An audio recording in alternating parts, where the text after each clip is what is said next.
উনি আমাকে বাচ্চার মতো করে আগলে রেখেছে।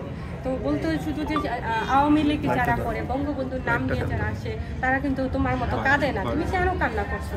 তো এখন আমার কাছে মনে হয় আমি যদি দ্বিতীয়বারে জেলখানায় যাই, আমি কিন্তু কাঁদবো না, আমার চোখে পানি আসবে না। যে চুরির সাথে ঘুমাচ্ছে, মানে পাশাপাশি বেড, এরকম একটা বিষয় যে আমি এক পাশে আছি, আপু মাঝখানে, তার পাশে একজন। জেলখানায় তো বরাবরই সবাই অনেক খারাপ থাকে, তবে আগের চাইতে জেলখানায় এখন আরও বেশি খারাপ অবস্থা, মানে গত 4 মাসের অবস্থা অনেক বেশি খারাপ।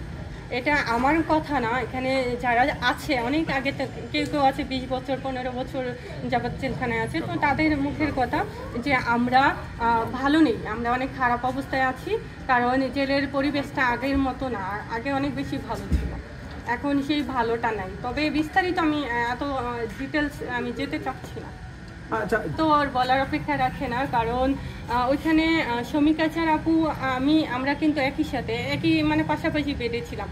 তো জেলখানার বেডগুলো মানে এত বেশি চাপা থাকে, মানে কাত হয়ে শুতে হয়, হ্যাঁ, মানে সুজা যে শোয়ার মতো মানে ওইরকম ইয়ে না। তারপরে আপু তো একটু হেলদি, তা আপু অনেক কষ্ট করছে। তো জেলখানাতে সাধারণ একজন চোরের যে মানে অভিজ্ঞতা, সে যেমন কষ্ট পাচ্ছে, আমি যেমন কষ্ট পাচ্ছি, আমারও তার মতোই।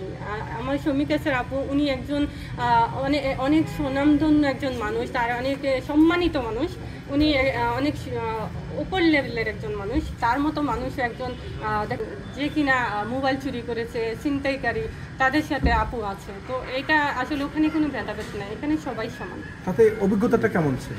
অভিজ্ঞতাটা কেমন ছিল কি বলবো, অভিজ্ঞতাটা খুবই মানে মর্মাহত, এটা আসলে বলে বিশ্লেষণ করা যাবে না।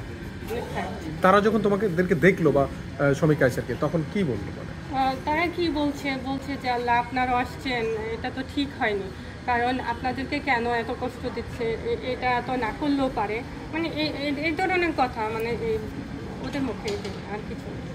তাতে এই যে জেল থেকে যে বের হয়েছেন, এখন সমাজ বা পরিবারের সাথে কিভাবে দিন কাটাচ্ছেন, বা কেউ কিছু বলছে? আমার আগে থেকে, আমি যখন আগস্টের 5 তারিখ থেকে আমার প্রতিবাদ শুরু, কারণ ওই দিন থেকে আমার ফ্যামিলি খুব ভয় পাচ্ছে যে, আর আমার আরেকটা কথা বলিনি, আমি আমার 14 গোষ্ঠী আছে না, 14 গোষ্ঠী বাংলায় যেটাকে বলা হয়, 14 গোষ্ঠী আওয়ামী লীগ করে, এবং আমার ছোটোবেলা আমাদের বাড়িতে অনেক বড় একটা গেট আছে, আমার বাড়িতে গেটের উপরে লেখা মানে বড় একটা গেটের উপর বড় একটা নৌকা বানিয়ে, নৌকাটা লাল কাপড় দিয়ে ঢাকা থাকতো, তো ওইটা দেখে দেখে বড় হয়েছি।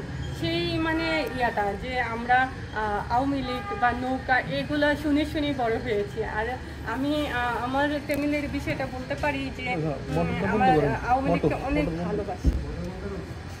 আচ্ছা, ওই যে বললাম শমিকাচার আপু ছিলেন, তারপরে ফারজানা রূপা উনি আছেন, তারপরে আরও নেত্রীরা আছেন আওয়ামী লীগের, যে ছাত্রলীগের যে নেত্রীরা আছে, যেমন নিশিত আপু আছেন, নদী আপু ছিলেন, তারপরে আরেকজন ছিলেন যে আওয়ামী লীগের আরেকজন বড় নেত্রী, ওনাকে আমি বলবো, ওনার নাম হচ্ছে মুন্নি, উনি যে মহিলা যুবলীগে আছে, আরেকজন আছে মহিলা আওয়ামী লীগে আছেন শামীমা আক্তার, আরজু আপুর মতো যদি নেত্রী যদি বাংলাদেশে থাকে, আমি মনে করি যে বাংলাদেশের আওয়ামী লীগের নাম কোনো একজন রাজাকার মুছে দিতে পারবে না, কারণ যে ওনার মতো নেত্রী আসলে যদি ঘরে ঘরে থাকতো, তাহলে সোনার বাংলাদেশটা না একদম সোনার বাংলাদেশেই গড়ে যেত।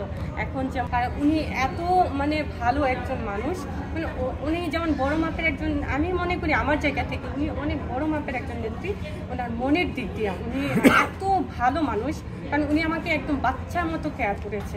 আমি কিন্তু এখানে যে এত পরিমাণে কান্না করেছি কল্পনার বাইরে, যে আমার কান্নায় মনে আকাশ বাতাস ভারী হয়ে উঠেছিল, মানে এত কান্না করেছে। কেন জানি আমার কাছে মনে হচ্ছিল যে আমি ওই পরিবেশটা নিতে পারি না, নোংরা বিছানা, নোংরা খাবার, নোংরা মানে প্লেট, ধরেন আমি যেটা কল্পনাও করিনি, মানে আমার পরিবেশটা, আমি যেখানে থাকি, আমার থাকার জায়গাটা চকচকা, তো ওই জায়গা থেকে যে একটা নোংরা পরিবেশ, নোংরা বিছানা, নোংরা খাবার, সব কিছু মিলিয়ে একদমই মর্মাহত ছিলাম আমি।